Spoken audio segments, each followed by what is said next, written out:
Buenas tardes.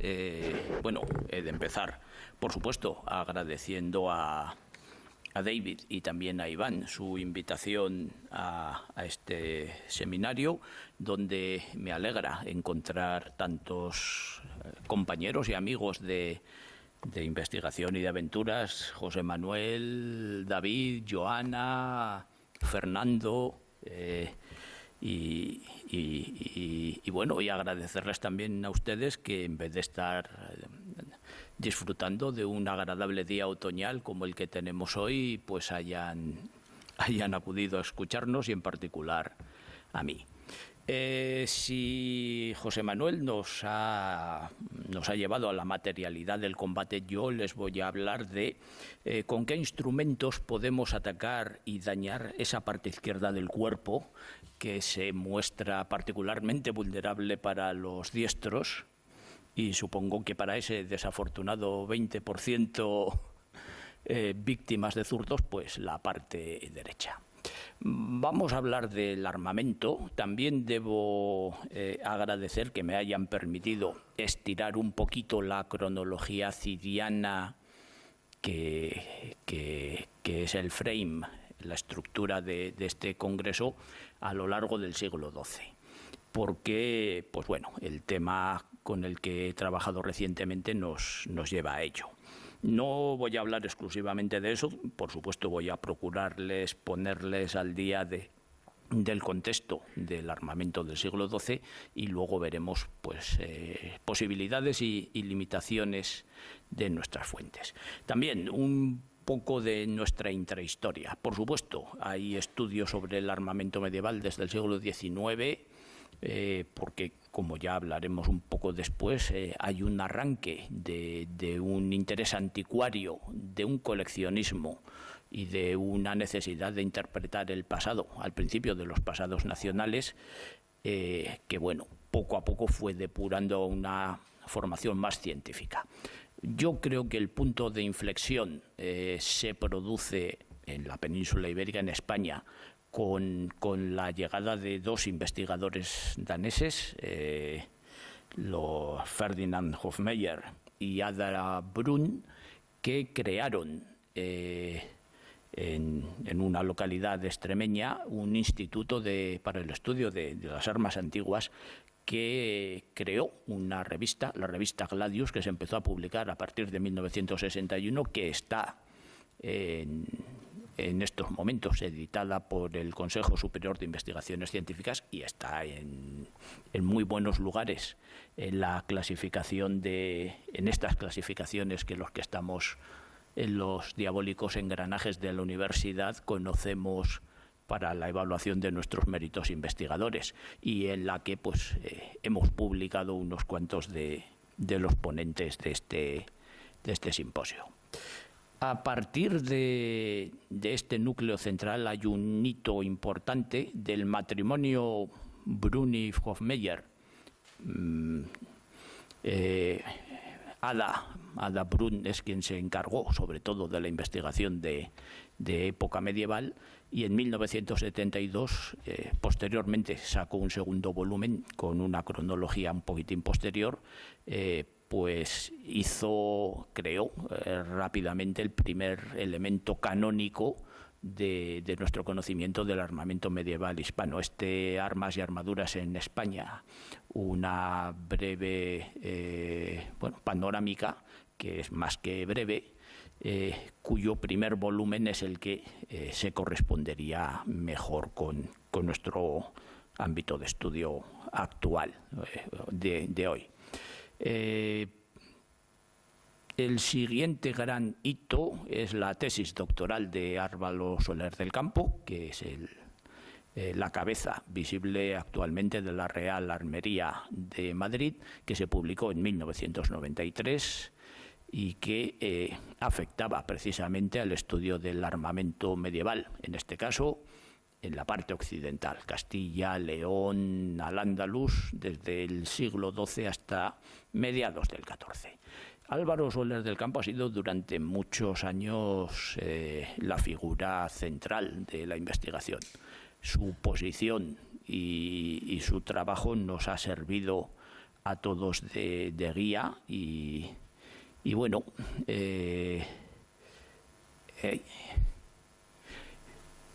por medias, más o menos. No es un estudio peninsular, pero es un estudio en el que los materiales de la península juegan un papel muy importante. Es también el fruto de otra investigación doctoral, la de David Nicholl, publicada primero en 1988 y reeditada en 1999.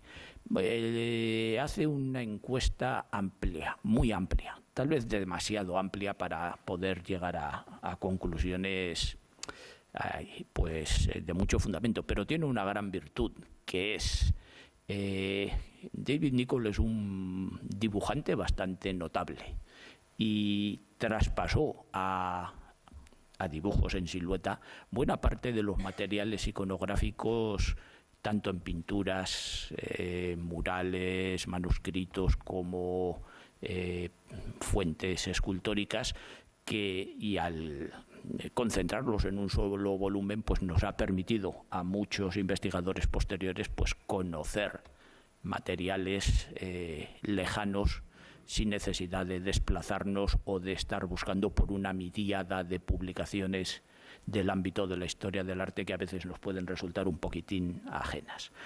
En las últimas décadas e incluso en los últimos años se ha producido un fuerte repunte de las investigaciones sobre armamento medieval y se ha llegado a unos hitos importantes.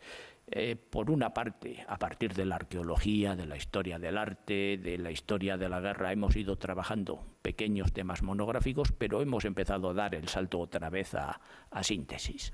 Ha habido algunas particularmente interesantes. Tienen en la pantalla la publicación de Fusta y de Ferro, que editó Martín Alvira, en la que pues también participamos unos cuantos de los hoy aquí presentes, donde estuvo Álvaro Soler y bueno, él realizó una perspectiva de la investigación, de sus fortalezas, de sus debilidades y de sus posibilidades de futuro, unas reflexiones tremendamente interesantes. Lo más reciente en las publicaciones de este último año, ya ha sido presentado aquí, pero me permitirán ustedes que me tome la libertad de hablar de este libro, en el que también junto a él y a otros de los aquí presentes hemos participado, hacia una arqueología del combate medieval, donde también con este sentido de una vocación de revitalizar esta investigación, se produjo una aproximación interdisciplinar en la que estuvimos historiadores trabajando en fuentes de todo tipo, incluso podemos decir recreacionistas, gente que dominaba la metalurgia, gente que ganaría el concurso de forjado a fuego, que seguro que todos ustedes conocen, sin despeinarse demasiado. En paralelo, y es una lástima que fuese en paralelo, se ha producido este estudio, de nuevo ahora ya un estudio monográfico, que es el de Darío Español.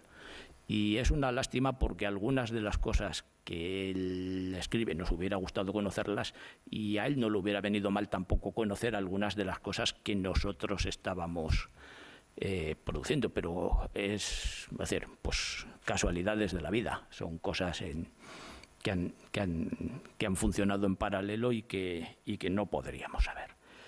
Bien, lo primero, fuentes. Tenemos, como ya hemos comentado, un amplio elenco de fuentes que utilizar. Las fuentes iconográficas son posiblemente una de las más recurridas en esta cronología, porque son de las más abundantes. Tenemos ilustraciones en manuscritos, tenemos pinturas murales en los templos, tenemos capiteles decorados, tenemos una maravilla en la que, a partir de escenas bíblicas, escenas de la antigüedad, se nos narra con el equipamiento militar contemporáneo de los artistas diferentes historias, etcétera. Por supuesto, no están exentas de problemas. Los artistas, escultores o pintores no tienen el más mínimo interés en transmitirnos la realidad, ellos en hablarnos de armamento. Ellos quieren contar una historia, su historia. Una narración bíblica, un ejemplo moralizante, una historia popular. Pueden estar ilustrando las campañas de César en Galia, así que tienen sus propios códigos y sus propias convenciones. Sin embargo, sí que podemos, con bastante seguridad, apoyarnos, ayudarnos en este tipo de fuentes. Problemas en la investigación actual, como señaló Álvaro Soler del Campo, es un mundo ya muy, digamos, agotado en el sentido de que va a ser difícil que aparezcan materiales nuevos. Los materiales que tenemos ya los conocemos. Entonces, de lo que se trata, por supuesto, es de preguntarles cosas distintas. Que, por ejemplo, lo que ha estado haciendo Santiago Palacios a partir de ya una interpretación más de la iconografía y de los mensajes. Las fuentes documentales, pues parecidos, son posiblemente de los elementos más seguros, sobre todo en esta cronología, los testamentos. Problema, no describen, es decir, nombran las piezas, las enumeran, nos permiten conocer la propiedad de armas individual, pero no las describen, porque no es esa su finalidad, ya están hablando de algo que todo el mundo conocía, todos los potenciales lectores o auditores del testamento. Así que, pues a veces comprender lo que hay detrás nos puede resultar un poquito más conflictivo. Las fuentes literarias les pasa lo mismo que las fuentes iconográficas. Tienen otra finalidad y pueden tener códigos propios y pueden contaminarse unas a otras. Y la gente, por ejemplo, en esta cronología, en el siglo XI, es muy característico que aquellos autores de textos, sobre todo cronísticos, no es que tengan la intención de contar la verdad, oh Dios mío, no, es decir, tienen otras intenciones, y una de las intenciones que tienen, secreta, pero que estamos íntimamente convencidos, es demostrar a sus lectores que son gente culta. ¿Y cómo demuestras en el siglo XI que eres culto, o a principios del XII, conociendo los clásicos? ¿Y cómo manifiestas que conoces los clásicos? Copias y fusilas literalmente a algunos autores. Y, por ejemplo, no es nada raro que descripciones de batallas y de armamento de la antigüedad clásica acaben narrando una batalla del siglo XI. Por ejemplo, en la historia silense, la narración de la batalla de Atapuerca está copiada literalmente de Salustio, de la conjuración de Catilina, y es la batalla final en la que Catilina es derrotado. Y además este debe ser un pasaje bastante conocido porque se repite en otras narraciones de supuestas batallas medievales. Álvaro Soler nos señalaba que probablemente nuestra mejor esperanza de futuro son las piezas de carácter arqueológico. Es el campo que todavía puede crecer. Y desde luego, pues es verdad. Pero esto, como ya hemos tenido ponencias arqueológicas previamente en esta sesión, también tiene sus problemas.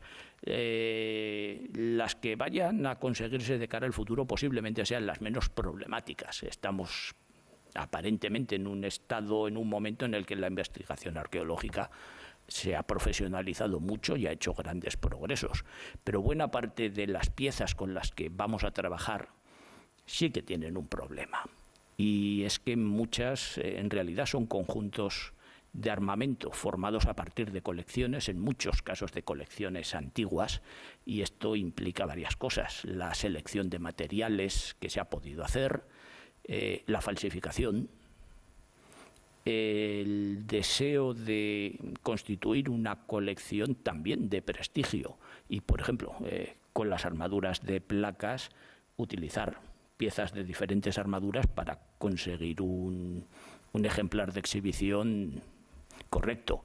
Luego también la musealización de estas colecciones se ha podido hacer a partir de, bueno, de personal no siempre cualificado que ha aceptado piezas de una cronología como si fueran de otra. Tienen en la diapositiva presentada una selección de piezas del Museo de Armería de Álava. Por ejemplo, aquí hay, yo creo que no han cambiado la cartela hasta hace poco, hay un bacinete del siglo XIV que se presentaba como yelmo del siglo XI. Y al final, pues porque insistimos nosotros y se lo dijimos. Esa rodela que hay ahí arriba, de la que hablaremos después. Piezas que, por ejemplo, hay una cosa que, oh, Dios mío, a todo el mundo le llamaba la atención. Hay una cota de escamas, que es una protección que en la Edad Media pues se hace cada vez más rara y que está en la cartela clasificada como cota de escamas usada en Europa occidental, siglo VI-VIII. Lo último, un investigador ruso la ha examinado y resulta que él encuentra paralelismos con las armaduras ornamentales construidas en la China del siglo XVIII para la caballería manchú. Y teniendo en cuenta que nuestro museo, que se formó por la donación de un coleccionista privado, posee una colección bastante notable de armas asiáticas, pues no podemos dejar de sospechar que igual fue adquirida en el mismo lote y luego mal catalogada. Bien, a partir de estas fuentes y de estas limitaciones, ¿qué podemos ir diciendo del armamento? Lo primero, vamos a empezar por las espadas. No es lo más abundante, pero es lo más representativo. Aquí tenemos un ejemplo del Museo de Álava. Esta es una espada que después de un tiempo, cuando se examinó bien y correctamente, los fondos del Museo Arqueológico de Armería de Álava han sido en buena parte digitalizados y ya de paso reestudiados, pues bueno, se vio que era de procedencia islámica. Las espadas del siglo XII siguen la tendencia del siglo XI. Hay un proceso, lo vamos a ver en casi todas las piezas de armamento ofensivo y defensivo, hay un proceso de cambio, de evolución lenta, no tenemos un salto revolucionario. Sí que podemos observar, y sobre todo a partir, en este caso, para las espadas de los materiales arqueológicos conservados, una evolución. Seguimos teniendo espadas de una mano, espadas fundamentalmente de corte, cuya finalidad es tajar. Seguimos teniendo espadas de punta redondeada, pero sí que con el paso del tiempo vemos cómo algunas piezas empiezan a dar más importancia a la punta, a una punta más afilada y manteniendo también sus habilidades de corte, una mayor funcionalidad. Posiblemente vinculado, como veremos después en el armamento defensivo, a que para perforar una cota de mallas es mucho más efectivo un golpe de punción que un golpe de corte. Y es una evolución pues a más largo plazo que nos llevará a piezas de baja Edad Media pues completamente distintas. La lanza, aunque no tiene la misma mística y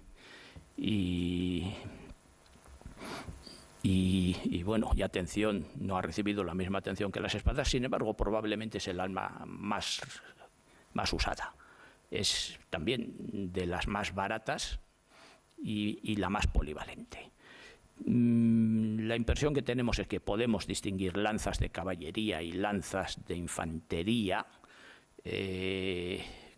con diferentes longitudes y tal vez diferentes funcionalidades. Aquí algunos elementos que podemos ver que son característicos de las lanzas altomedievales y del XI, como las aletas, tienden a ir desapareciendo. No del todo. Después, cuando veamos el ejemplo de Alaiza, veremos que pueden tener en algunos casos alguna perduración, pero también aquí lo que vemos es que las moarras de las lanzas se van haciendo cada vez más grandes y también más, por decirlo así, más apuntadas. Y de nuevo sospechamos también una cierta evolución que nos llevaría al combate, a ese combate que nos ha hablado José Manuel, de la lanza acostada, y a la necesidad de contrarrestar escudo y cotas de malla. Tenemos otras armas de una menor presencia, pero igualmente complementarias. Se trata sobre todo de armas para el combate cuerpo a cuerpo, combate de proximidad. Tenemos hachas. Bien, el hacha había tenido una importancia notable en determinados espacios geográficos de la Alta Edad Media. Todos conocemos las franciscas de época merovingia o las hachas danesas de periodo escandinavo. Ahora la representación artística y los materiales conservados nos hacen ser prudentes. Aquí en esta colección de objetos del Museo Arqueológico de Álava pueden verse algunas formas que son cabezas de hacha. Problema, si las hachas danesas y las franciscas son claramente armas de guerra, las podemos reconocer como tales, las hachas que nos aparecen en la iconografía y algunas del material arqueológico podrían ser perfectamente hachas de trabajo. Tampoco es incompatible que, sobre todo, los miembros de los grupos labradores acudan a la hueste con instrumentos que son susceptibles de usarse tanto en el trabajo como para causar daño. Después veremos también algún ejemplo.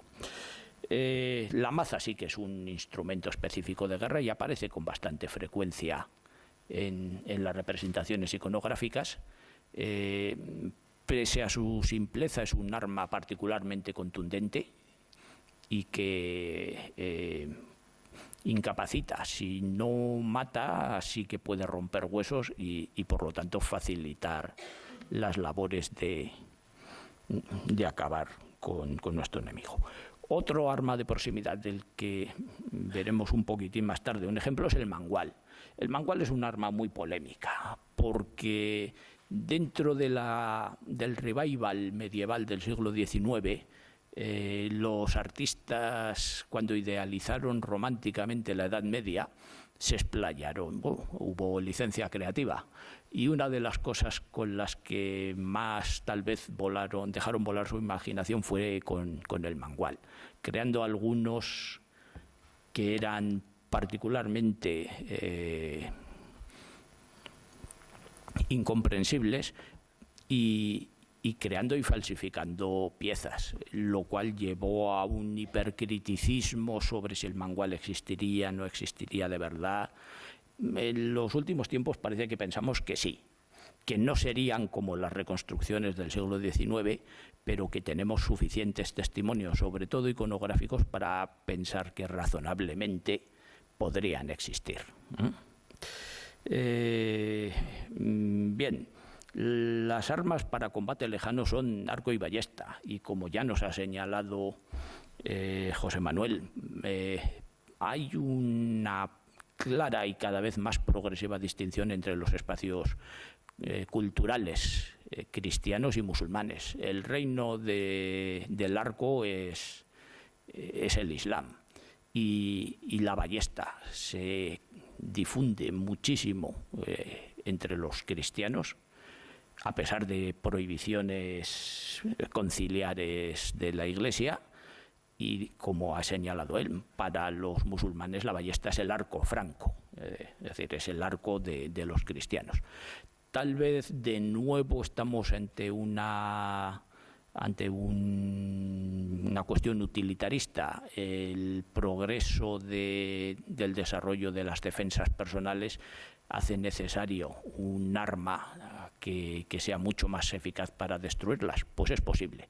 Es decir, las ballestas poseen la capacidad de disparar proyectiles a menos velocidad que el arco, pero con un mayor poder de penetración. Una de las características de las ballestas, que en estos momentos está ausente y que se difunde después en el siglo XIII y nos puede servir un poco como elemento director, es que carecen de estribo.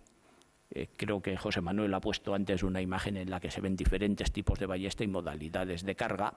El estribo corresponde ya a cuando la ballesta se conoce y se lleva usando durante un tiempo y es una mejora que no parece introducirse antes del principio del siglo XIII. Así que esto nos puede servir un poquito de fósil director.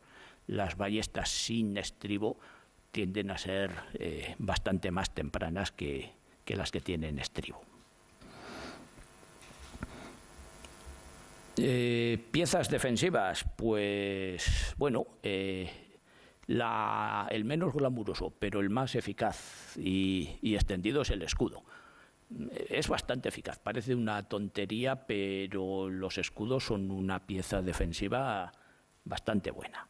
En estos momentos los escudos cristianos derivan fundamentalmente de la tradición del siglo XI, en el que se ha impuesto casi generalmente un escudo en forma de lágrima, de cometa también se llama, incluso digamos, con una forma almendrada, que a lo largo del siglo XII se perpetúa y también va evolucionando.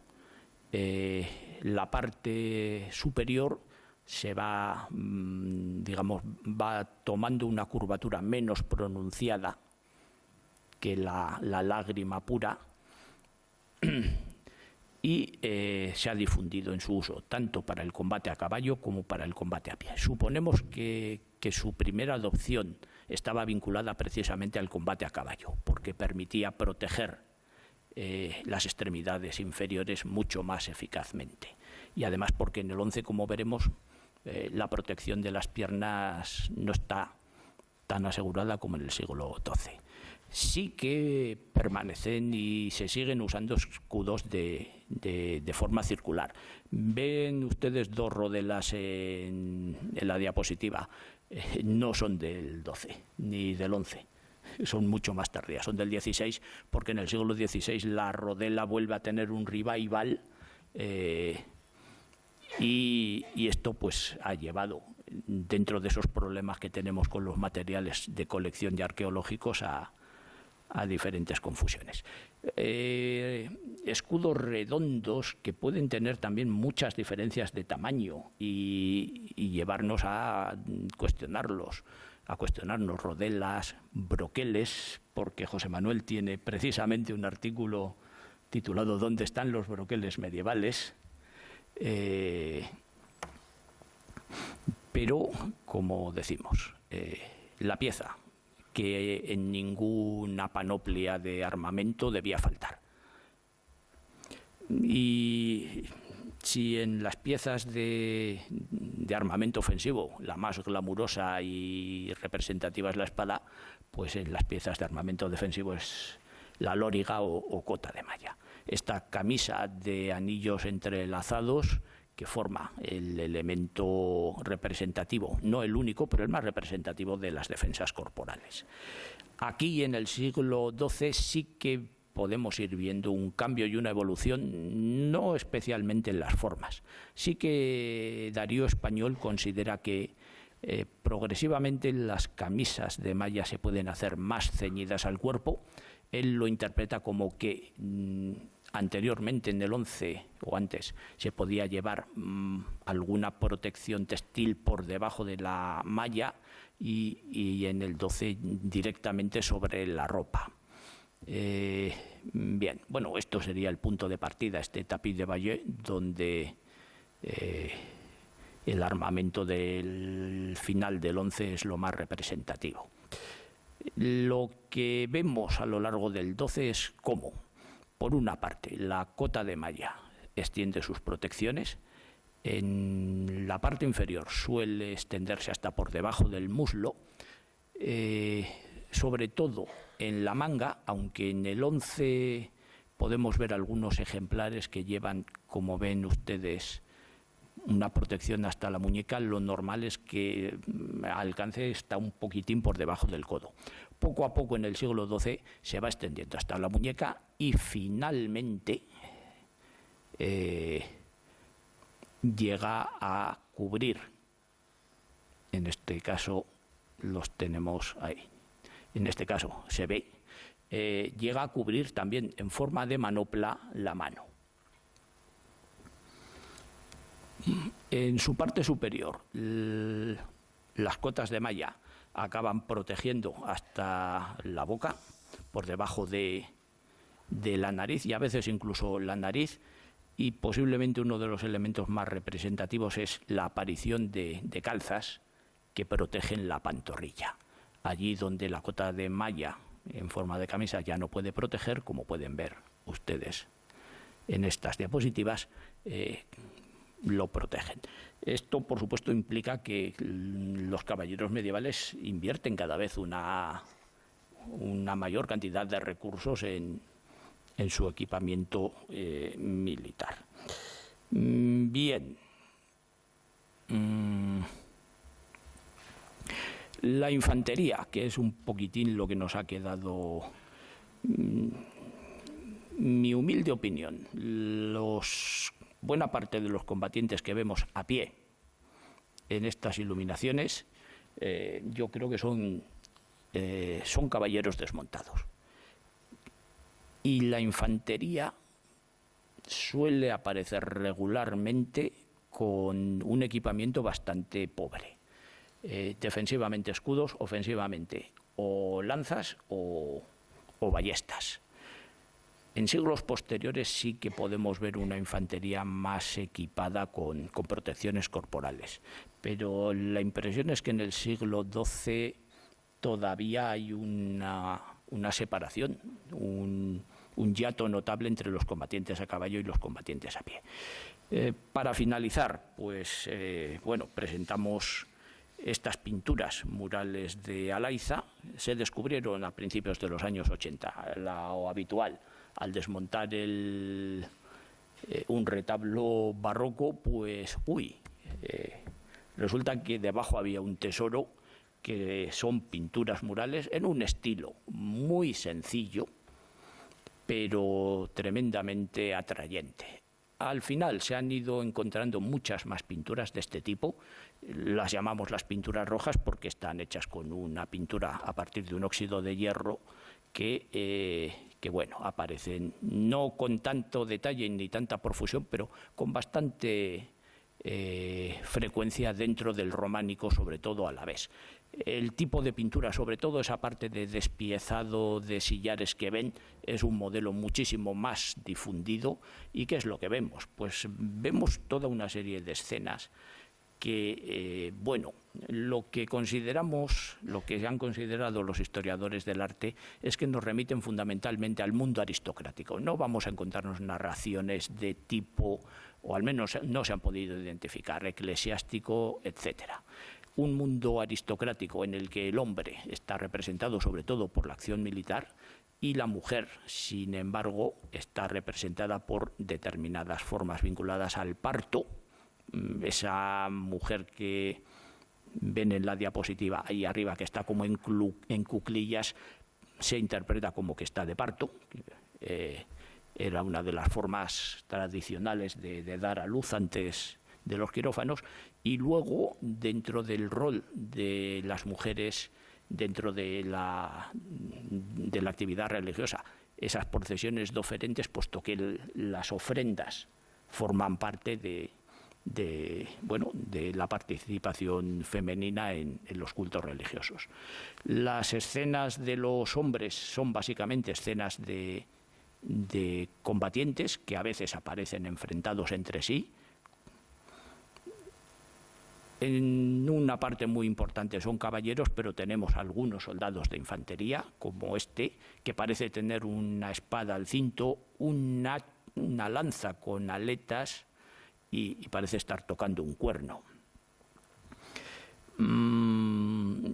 La impresión que tenemos es que no parece estar problema, pues son siluetas, no parece estar armado. En el ábside, en la escena central, se superponen escenas distintas. Hay una escena de caza con con un Sagitario allí al fondo, pero luego hay una serie de combatientes a pie y a caballo que parecen estar atacando una fortificación, un castillo, claramente central. Hay unas características comunes. Buena parte del armamento que podemos observar a partir de las siluetas parecen indicar que nos encontramos con gente que se protege con uno de los escudos de lágrima evolucionados, cuya parte superior es de curva menos prolongada, cascos con protección nasal, pero de un modelo evolucionado que aparece en la segunda mitad del 12, en el que el ápex del casco está proyectado hacia adelante. Un poquillo, sería igual mucho tirar hacia el gorro frigio, pero bien. Tenemos un ballestero, como aparece ahí, y esto es uno ahí. Mierda. Tenía aquí, no me sale, se me ha ido la imagen del castillo que es asediado. En el castillo tenemos un grupo de defensores, algunos están preparándose a lanzar piedras o sillares, porque están representados de forma cuadrangular. Tenemos otros dos que tienen esos escudos y lanzas con aletas, es uno de los elementos un poquitín arcaizantes que aparecen aquí, no es el único. Y en la parte superior, como vemos, hay también dos combatientes que parecen tener en sus manos ballestas y están tocando unos cuernos. El castillo, en detalle, pues a mí siempre me ha parecido que se parece extraordinariamente a estas representaciones, en concreto del tapiz de Bayeux. Aquí vemos el ataque a Dinan por parte de Guillermo el Conquistador, y formaría parte también de esos elementos arcaizantes de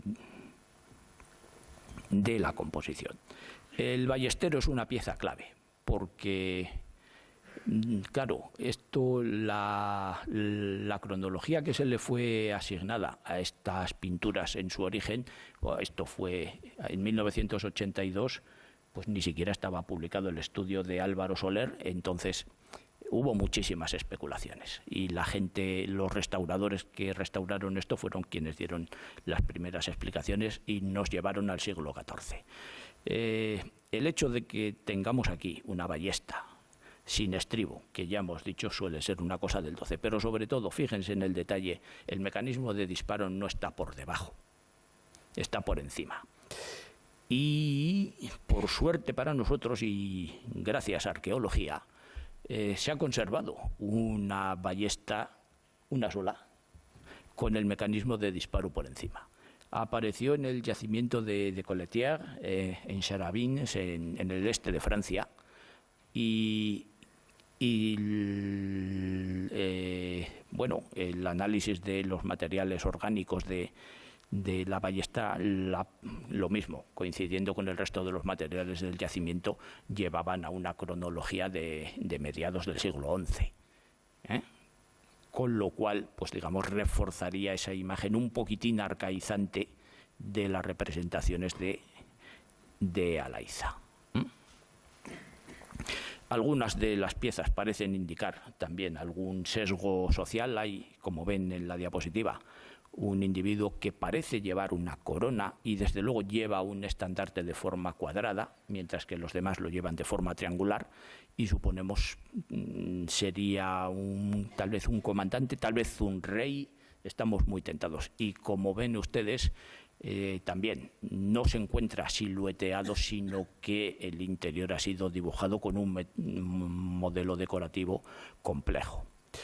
En esta misma diapositiva y en la parte superior pueden ver ustedes infantes, soldados de infantería, equipados con algunos de esos elementos más polémicos de los que hemos hablado.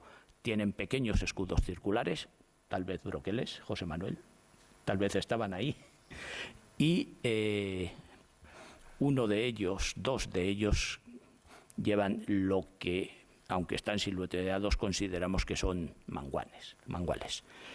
El que está debajo de ellos tiene una pequeña hacha, no particularmente eficaz, pero como hemos comentado antes, pudiera ser un instrumento de trabajo, pero sobre todo la parte interesante son los dos combatientes con manguales que aparecen arriba.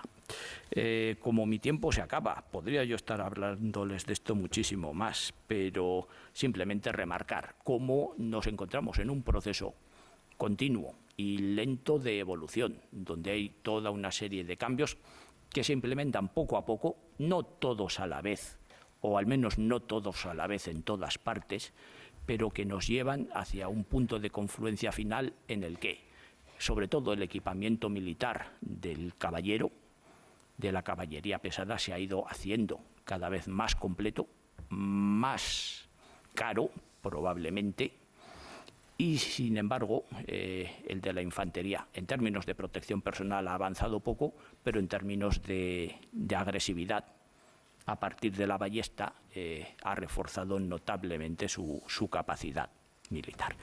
Y pues como soy un señor mayor y no domino demasiado las técnicas, la última diapositiva yo les daba las gracias también por haber participado, pero se me ha borrado, ya lo siento.